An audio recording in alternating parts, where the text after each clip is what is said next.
Assalomu alaykum. Yana bir bor hurmatli kuzatuvchilar. Bugun bonus bo'lish maqsadida 11-biletni ham tahlil qilib Qani boshladik. Birinchi savol. Avtomobil qaysi yo'nalishlarda harakatlanishi mumkin? Yuqorida aytganimizdek, GAIning ushbu ishorasida qarang, agar o'rtada xodim bo'lsa, svetofor ishoralariga amal qilmaydi. Ya'ni svetofor ishoralari o'z kuchini yo'qotadi. Faqat biz GAIning ishorasiga qarab harakat qilamiz. GAIning ushbu ishorasida GAIning chap qo'l tarafdan kelayotgan avtomobil, ya'ni mana shu Malibu avtomashinasi kelib turgan tarafda to'g'riga, o'ngga, chapga burilishga ruxsat etiladi. Demak, to'g'ri javob barcha yo'nalishlarga. Svetoforga e'tibor qilmaymiz, chunki o'rtada xodim bo'lganda, ya'ni tartibga soluvchi bo'lganda svetoforlar o'z kuchini yo'qotadi. Biz faqat tartibga soluvchining ishorasiga amal qilamiz. Bu belgi nimani bildiradi? Bu belgi ro'paradan kelgan transport vositalariga nisbatan birinchi o'tish yo'q. Haydovchi ro'paradan harakatlanayotgan transport vositalariga yo'l berishi kerak. To'g'ri, bir tomonlama harakatlanma yo'q. Effektiv javob to'g'ri bo'ladi. Biz ro'paradan keluvchi transport vositasiga yo'l berishimiz kerak. Haydovchi belgilangan trayektoriya bo'yicha harakatlanib manevr bajarishga ruxsat etiladimi? A yo'nalishida ruxsat etiladi, B yo'nalishida ham ruxsat etiladi. Qachonki ruxsat etilmaydi, mana bu eng oxirgi chiziqni ko'rsak, bu uzluksiz sidirg'a chiziq, oq chiziq. Ana shu qismga o'tganimizda manevr qilishga ruxsat etilmaydi. Ungacha biz mumkin o'tib olishimiz mumkin.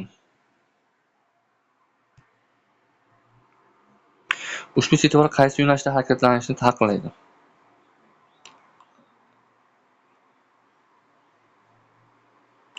Faqat chapga.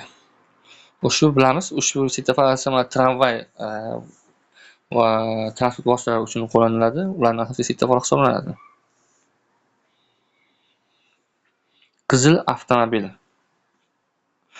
Qizil avtomobil ko'k avtomobilga nisbatan ustunlikka ega, chunki asosiy yo'lda ketmoqda. To'g'ri. Ko'k avtomobilga nisbatan ustunlikka ega, chunki aylama harakatli yo'ldan ketmoqda. To'g'ri. Choyxonaga o'ng tomonda yaqinlashib ketgan ko'k avtomobilga yo'l berish kerak. Xato. Hurmatli kuzatuvchilar, bu yerda bir xato ketib qoldi. F1 da, ya'ni ko'k avtomobilga nisbatan ustunlikka ega, chunki asosiy yo'l ketmoqda deb to'g'ri deb oldik. Yo'q, bu ham xato. Bu asosan ko'k avtomobilga nisbatan ustunlikka ega, chunki aylama harakatli yo'lda ketmoqda. Yetarli ko'rinmaslik sharoitida yo'lning yoritilmagan qismida to'xtagan yoki to'xtab turgan mexanik transport vositasining haydovchisi bajarishi kerak. Yetarli ko'rinmaslik sharoitida yo'lning yoritilmagan qismida to'xtagan yoki to'xtab turgan tumanga qarshi faralni yoki yaqin yoritish faralni yoqishi, xabarni uzoqni yoritish chiroqlarini yoqishi, gabarit chiroqlarini yoqish kerak. Transport vositasi qachon faqat o'ng chetki qatoridan harakatlanishi kerak? Og'ir vaznli yirik o'lchamli yuklarni tashishda, agar haydovchi o'zini betob his qilsa, agar harakatlanish vaqtida mahkamlangan yuk bo'shashib ketsa, transport vositasi texnika hisobiga ko'ra 40 km dan ortiq tezlikka yura olmasa, 40 km/soatdan yura olmasagina o'ng tarafdan yurish kerak ular. Chunki yo'llarda agar ushbu 40 km/soatdan oshmaydigan transport vositalari chap panasida yursa, tirbandlikda hosil qilib qo'yadi. Ogohlantirish ishorasini berish haydovchiga birinchi harakatlanish huquqini beradimi?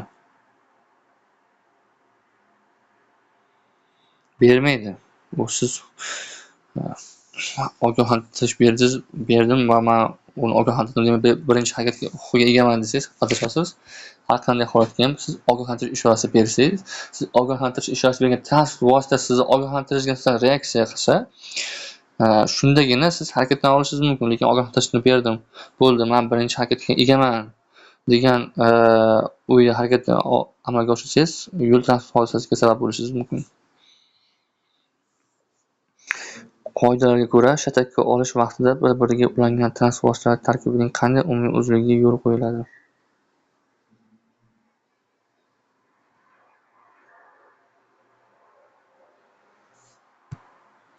20 metr. Bu savolni yodlab qolishlarini tavsiya qilamiz javob bilan.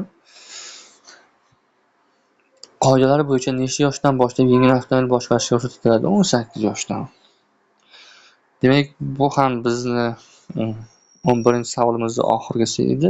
Oxirgi savol edi. Javoblarni ko'rib chiqishimiz mumkin. Savollar bo'lsa kommentlarda qoldiring.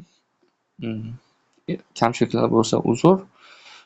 Shuningdek, bizni qo'llab-quvvatlash maqsadida YouTube kanalimizga ham a'zo bo'lishingizni va bizni YouTube'da ham kuzatishingizni so'rab qolamiz. Oldingi videomizda aytganimizdek, YouTube'da asosan qisqa videolar qo'yib borilmoqda, testlar javoblari bo'yicha. Tahlillar ham qo'yib boriladi. YouTube kanal silkasi profilda turibdi. E'tiboringlar uchun rahmat.